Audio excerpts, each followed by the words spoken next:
What's up mga kuya tate? In today's video, tuturuan ko kayo kung paano ba yung pinakamadaling paraan para magawa nyo to, yung ganyan. Yung malaking tubo, tapos gagawin yung maliit. Tuturo ko sa inyo madaling paraan yan para masukat nyo, para magawa nyo na yung ganito.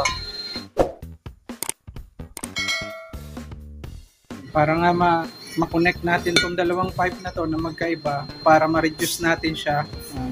Kailangan lang natin ng papel para makagawa tayo ng pattern. Guguhitan natin kung saan natin siya kailangan putulin para magawa natin yung kanina na ma-reduce natin yung size nito at mapag-connect na natin silang dalawa. Ang kailangan nating mapaliit itong malaki. Hindi itong maliit, ito nga yung kukonect natin. Kaya itong malaki ang ating kailangan mapaliit natin yung dulo nito para makonect natin itong maliit na pipe. Ang kailangan natin papel. Tapos yung unang step natin gagawa tayo ng pattern. Ito yung itong papel na to, yung magiging panukat mo para mas madali siyang masukat. Kailangan nyo lang ganito kaperasong papel. Mga hanggang dito lang yung gagawin natin. Kaya tutupin natin. Yan. Una, susukatin natin to. Susukatin natin. Yan, ito. Yung susukatin yung pinakabilog nitong tubo na to. Yan, ito may susukat na ako dito. Yan siya. Naguhitan ko na. Puputulin ko. Kailangan gumawa tayo ng dalawang ganito.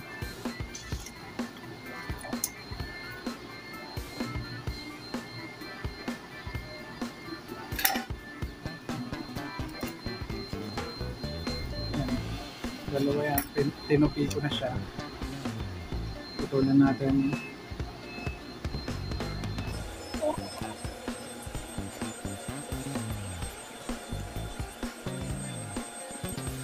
Yan. Pagkatapos nun, susunod nyo ay tago nyo muna isa.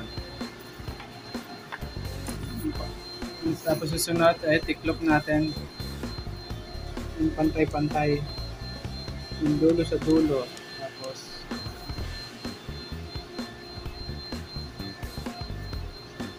Tapos susunod, tiklop ulit.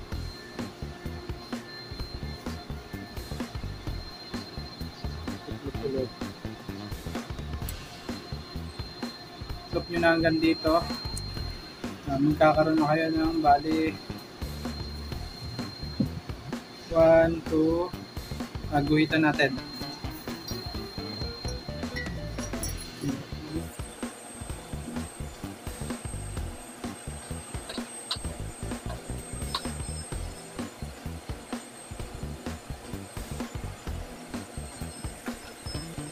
Yan. Bali, magkakaroon ka ng 1, 2, 3, 4, 5, 6, 7, 8, 8. Bali, yan yung 8 pirasong kakat mo dyan. Ayan yun. Yan yun. Tapos, pagkatapos nyan, unahin na natin to. Yung bawa ito yung ano mo. Yan. So, susunod, bawat guhit, kasama dito sa putol na to, guhit din yan. Yan. Lalagyan mo na ng guhit sa taas at baba. Ito na yung magiging pattern mo. Kung saan mo puputulin to. Yan. Taas at baba. Yung tapat ng mga guhit. Yan.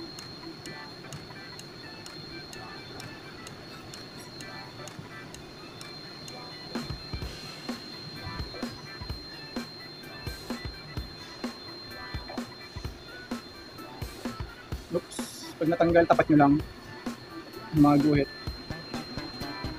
Yan. May guhit na siya na pag ganun. Tapos, guhitan ko na ng size nito para hindi na maguguhit mamaya. Ito yung kung hanggang saan yung kahit hindi naman nakatapat kasi sa ilalim lang naman. Dito yung hanggang saan nyo puputulin yung tubo. Yan, meron na siya.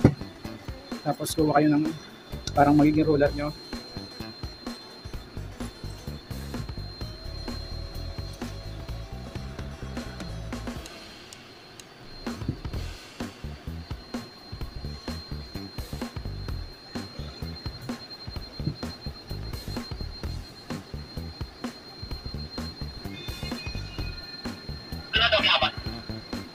Yan. Pag naguhitan nyo na ng ganyan, pantayin lang natin ito. Susunod naman yung pabi na putol.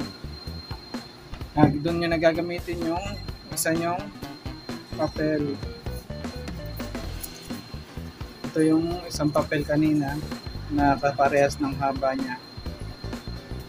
Ngayon, itong isang papel na ito, isusukat nyo naman doon sa maliit na tubo.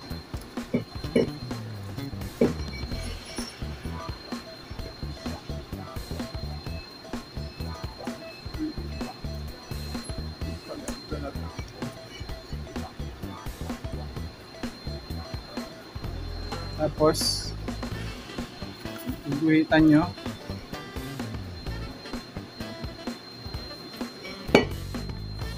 Tapos, yan, yung sa naguhit nyo, dun sa, ang pinakagagamitin nyo dito, itong maliit na parte, ito hindi na to.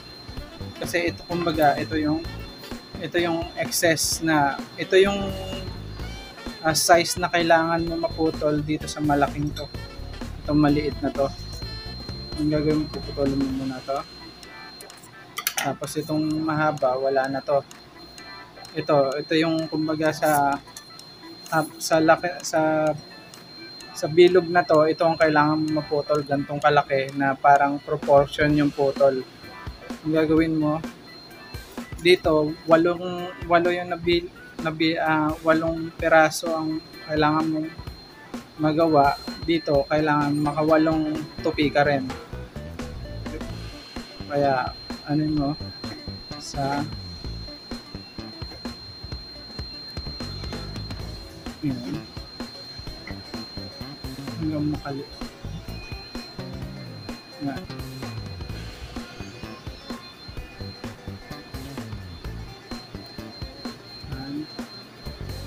guhitan natin para makita.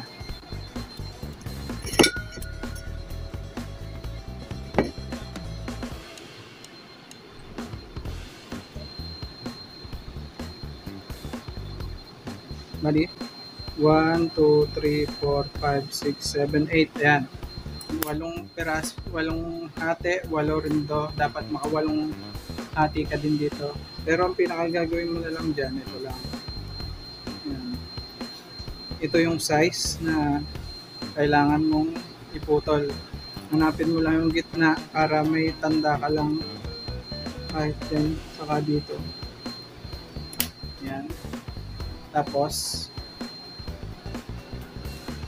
ilalagay mo dyan, itatapat mo yan dito.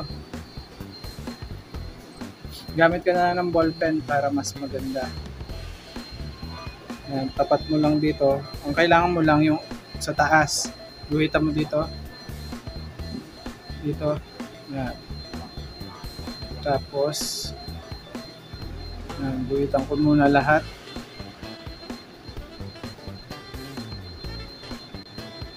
Yan, kahit yun lang tapat mo sa taas okay lang.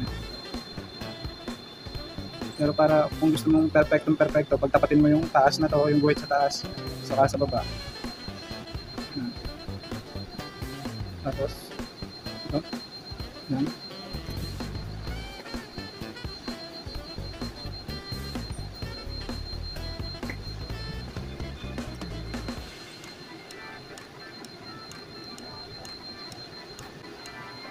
Pag naguhitan mo na siya, yan, tago mo to kasi ito na yung magiging pattern mo. Kung marami yan kayong gagawin, ito yung balik pattern mo na siya.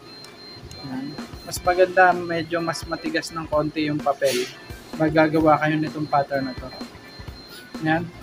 Nagawa ko na, ngayon ibibi na natin. Yung pinakagitna na to, pagsasalubungin na natin yan.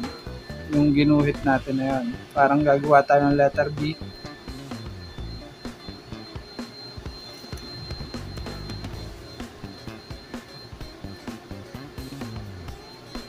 Yan.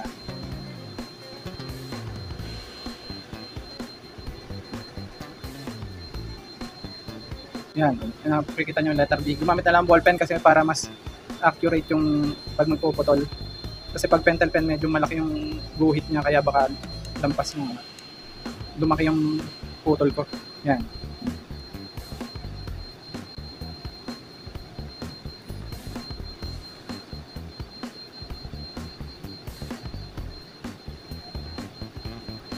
Ang ano niya, para itong dulo to sa kadul. Yung ginuhit mo sa taas, parang pagsasalubungin mo dito sa guhit na nasa gitna.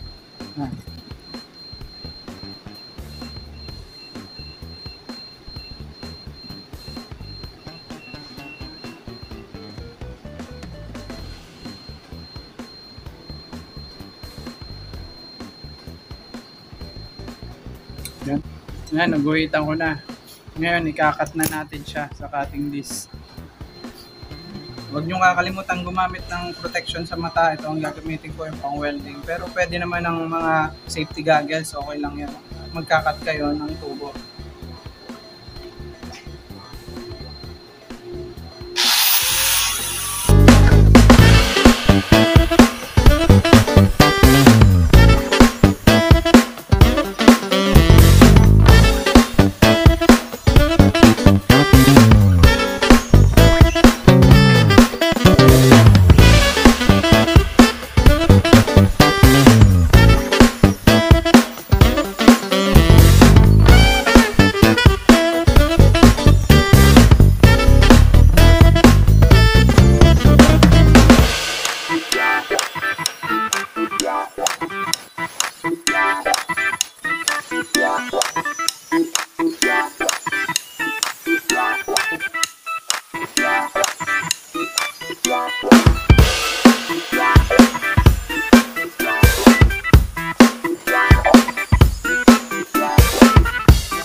Naputol na natin. Ayan, ito na yung nag-iitsura.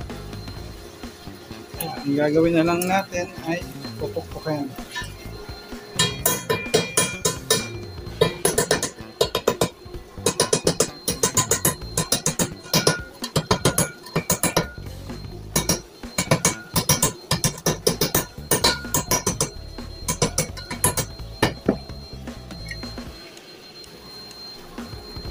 Medyo kulang pang konti.